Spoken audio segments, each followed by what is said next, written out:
Graça e paz, minha amiga, graça e paz, meu amigo que acompanha essa nossa meditação diariamente, seja aqui pelo esse nosso perfil do Instagram, seja pelo nosso canal do YouTube. É sempre uma alegria contar com a sua presença, com a sua participação nesse nosso canal. Através desses instrumentos nós queremos que essa palavra de Deus vá criando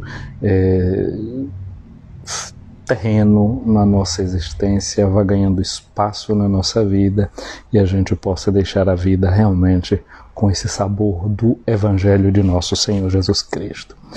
Nós estamos vivendo dentro da igreja a quinta semana do tempo comum e é uma coisa interessante porque agora na primeira leitura nós vamos ouvir a cada dia a palavra de Deus do livro do Gênesis.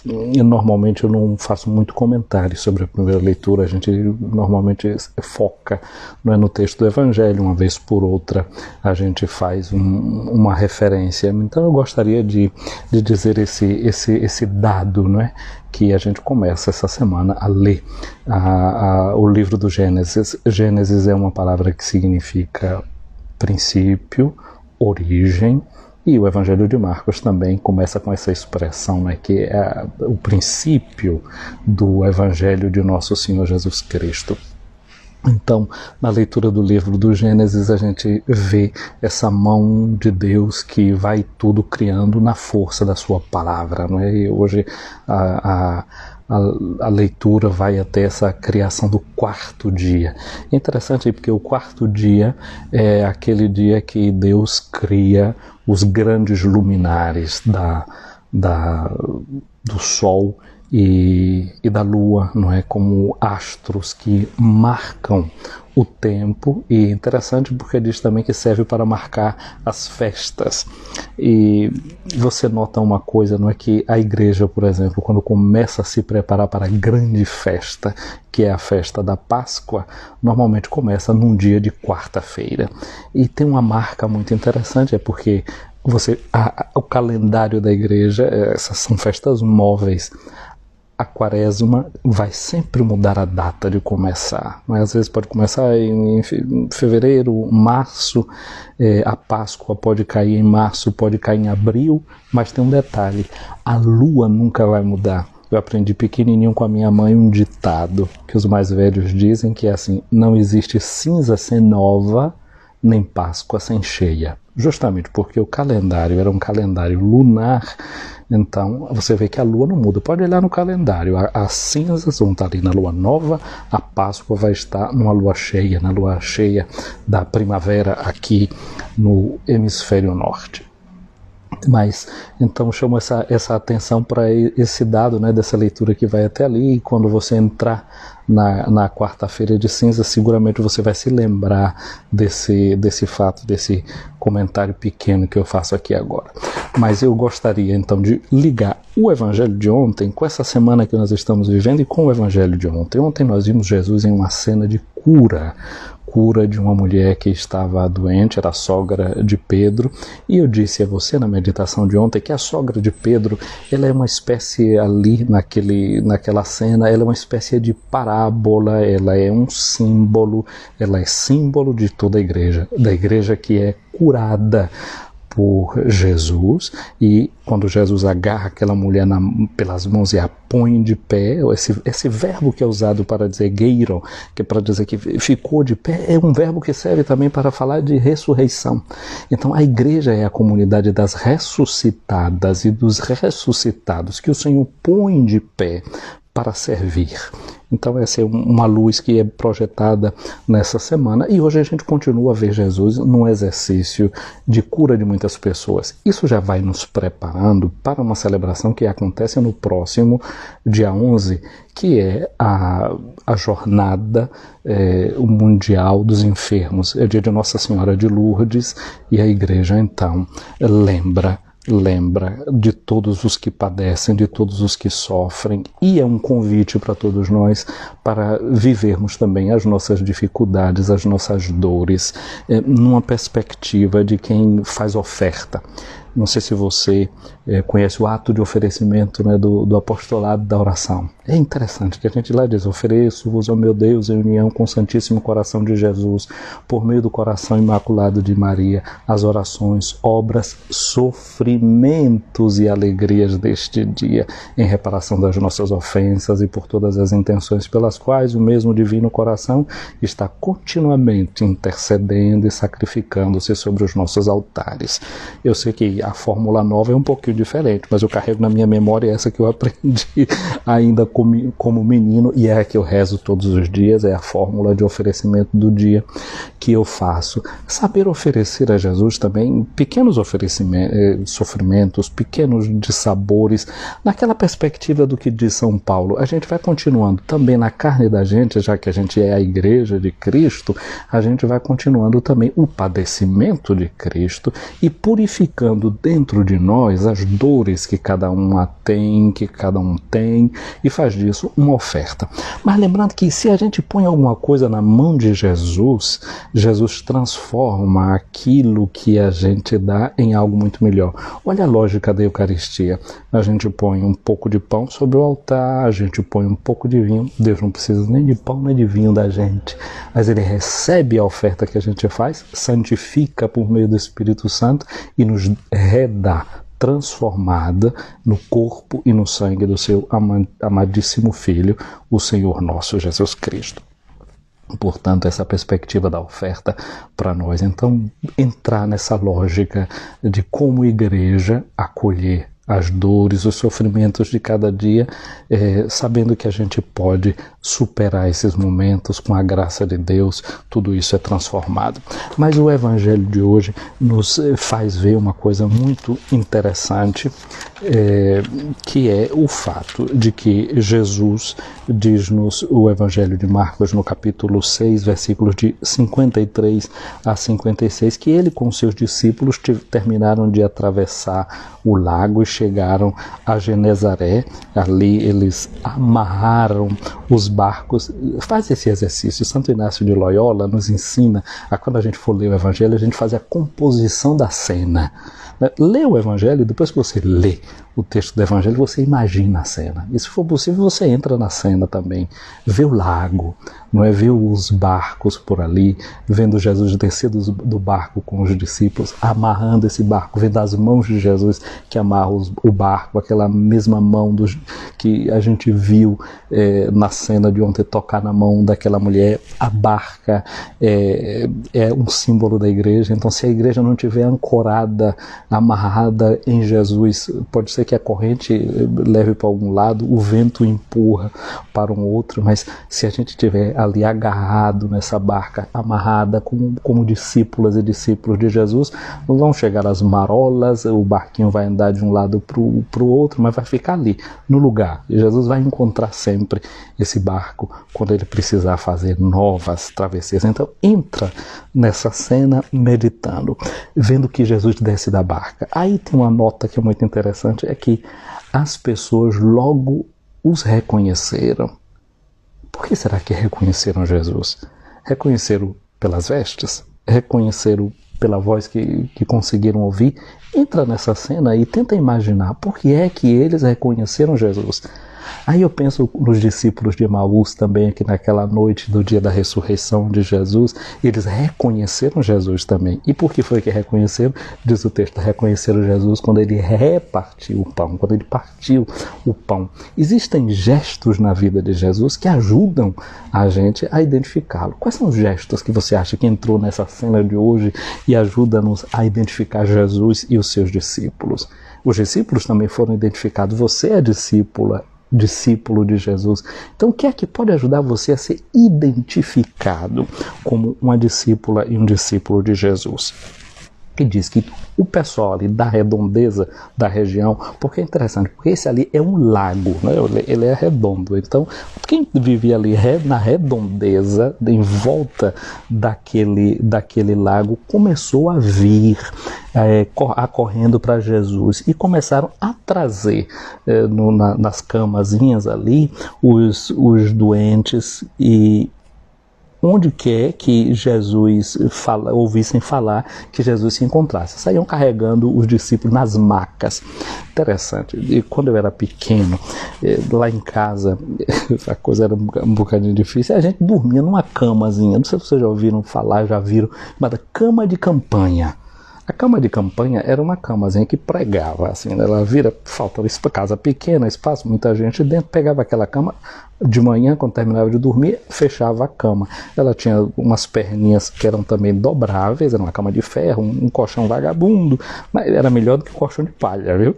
Então a gente dormia naquelas caminhas de campanha. E era assim, quase como um palmo do chão a cama ficava. Eu fico imaginando esses doentes ali, colocados no chão, ou praticamente com naquelas macas que eles eram trazidos, como nas macas que a gente vê na hora do jogo. Elas são baixinhas, né? Agora imagine esse povo ali, eles ficavam bem perto da terra, quase que como dizendo assim, em contato com a sua fragilidade, é a humanidade perto daquilo que era a sua origem. Olha o livro do Gênesis que a gente começou a ler hoje. Então esses doentes que estavam ali, vindo de toda essa redondeza, colocavam Jesus eles ali perto de Jesus, e diz o Evangelho, eles suplicavam a Jesus para tocar na barra do seu manto. Olha que coisa, então aqueles discípulos, esse doente, tudo ali quase que no nível do chão, Jesus passava e na barra do manto eles tentavam agarrar, eles tentavam pegar. Existem algumas cenas de pintura da encarnação do Verbo. Quando o anjo Gabriel vai visitar Maria, tem Nossa Senhora tecendo, como disse assim, Maria foi visitada pelo anjo Gabriel na hora que ela estava tecendo, não é, com a lã, um novelo de lã. E o tecer, fazer um tecido, é símbolo da encarnação de Cristo. Você se lembra que no ofício de Nossa Senhora a gente fala velo de Gedeão, íris do céu claro, saça da visão, e ali esse velo de Gedeão é justamente um manto no qual o orvalho não caiu, que é um símbolo de Maria Imaculada e que é também uma espécie de símbolo da própria encarnação. Então esse manto que Jesus está usando é o símbolo da sua encarnação. Ele que foi igual a nós em tudo, menos no pecado. Então tocar nesse manto de Jesus é tocar na sua carne, é tocar na sua encarnação. Aí você diz, mas eu e você, como é que a gente faz para tocar nessa carne de Jesus? Santo Inácio de Antioquia, ele tem uma carta aos Filadelfos, que era uma daquelas 7 igrejas, como a gente vê no livro do Apocalipse, né? Carta aos Efésios, aos Filadélfia, Laodiceia, e assim sucessivamente, Pérgamo.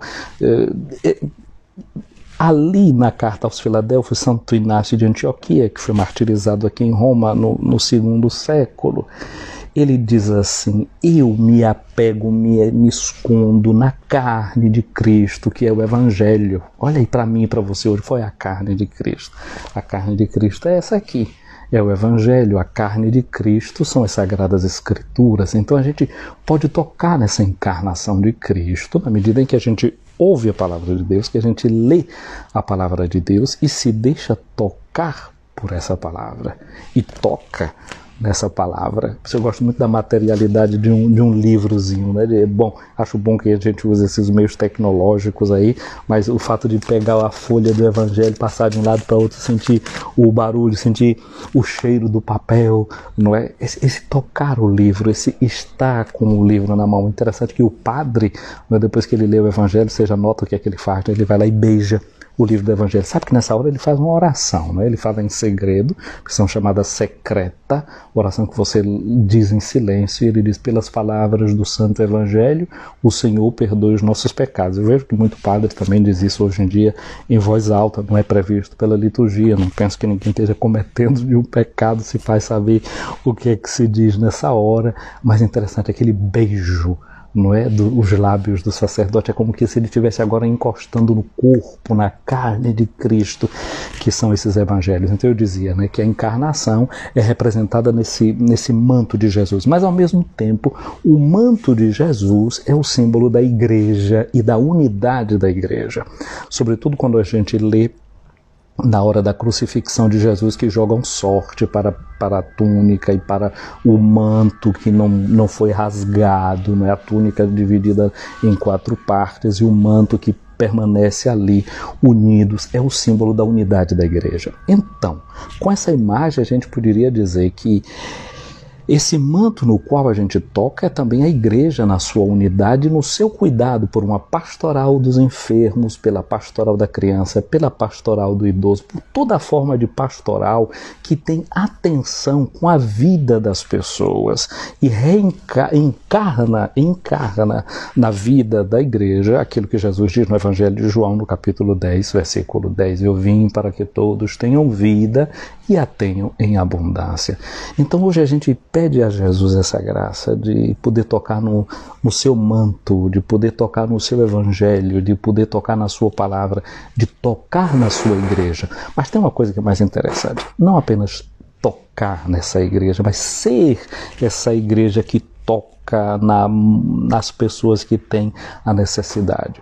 E aí realmente essa é a imagem da igreja, sabe por quê? Porque São Paulo vai dizer que nós estamos revestidos de Cristo, com esse manto de Cristo. Cristo é o manto que eu e você, é a roupa que eu e você usamos para poder sermos chamados de cristãs e de cristãos. Portanto, nesse dia de hoje eu quero pedir para mim, para você, essa graça de a gente estar unidos a Jesus e que Ele possa ser tocado, né? Que o manto dele possa ser tocado através de mim e através de você. Que nós sejamos expressão desse estando revestidos de Cristo, poder deixar que outras pessoas se aproximem de Cristo, que outras pessoas façam a experiência dele, da sua luz, da sua paz e da sua graça. Dessa forma a gente vai se preparando, não é, para celebrar essa jornada mundial dos enfermos. Mas hoje eu queria também lembrar que a igreja celebra Santa Baquita, e Santa Baquita foi uma africana, se santificou, mas antes disso ela teve a experiência dolorosa de ter sido vendida como escrava, mas nada impediu que essa mulher se aproximasse de Deus, mas é um fato da memória de a gente lembrando Santa Baquita no dia de hoje, lembrar tantas pessoas sofridas que na sua carne sentiram a dor, mas sentiram também o amor de Deus por elas. Eu quero mandar um abraço aqui a um monte de gente que eu estou vendo presente aqui nessa live. Deus te abençoe, Fabiana, minha afilhada, teve aqui um sinal. Ou Dene, uma minha conterrânea, está aí por São Paulo, né? Brito, a Loma na Toca dos Coelhos, a Mima, a Lucis, vejo aqui até a minha paróquia de Santo Antônio de Jesus, não sei quem é que administra a conta, mas é uma alegria, não é, ver aqui a minha paróquia aqui presente. José aqui, tem um nome aqui na frente, Gal França, um abraço para ti. Neide de Amargosa, um abraço grande para ti. Neide, Rita, lá da paróquia nossa, não sei se Rita é da paróquia da Purificação de Nazaré ou é da paróquia de Nossa Senhora Rainha dos Anjos. A minha filhada Zenaide Damasceno, Consa Rezende, lá em Amargosa. Ana, filha de Consa, abraço para vocês. Daiane, Cris Martins, um beijo grande a Cris aí em Salvador, acompanhando a nossa transmissão. A Maricete, que eu não sei bem dizer de onde que é, vejo aqui a Eliane, se não me engano, aqui pelo tamanho da foto não dá para ver bem, é de Conceição do Almeida, uma paroquiana muito querida. E vejo aqui Cláudia, Deus abençoe, Cláudia. Antônia Fonseca, um abraço grande aí para você, Antônia, para sua filha também, que nos acompanha, não é, a Valéria. Quem vejo mais está, Janaína, um abraço grande. A Lu, minha afilhada, também é de Conceição do Almeida, Deus te abençoe. Bem, me parece que eu vi Ana Barreto, um abraço grande para Ana Barreto. Meu Deus, pode ser que tenha gente que a Rita está dizendo que é das duas paróquias. Muito bem, feliz de quem pode, né? Acho que falei todos os que eu vi aqui e deixaram algum sinal nessa transmissão. Um abraço para você que vai ver esse vídeo depois dessa sua transmissão ao vivo. E sobretudo eu peço que a bênção de Deus, que é a bênção de saúde, venha sobre você nesse dia.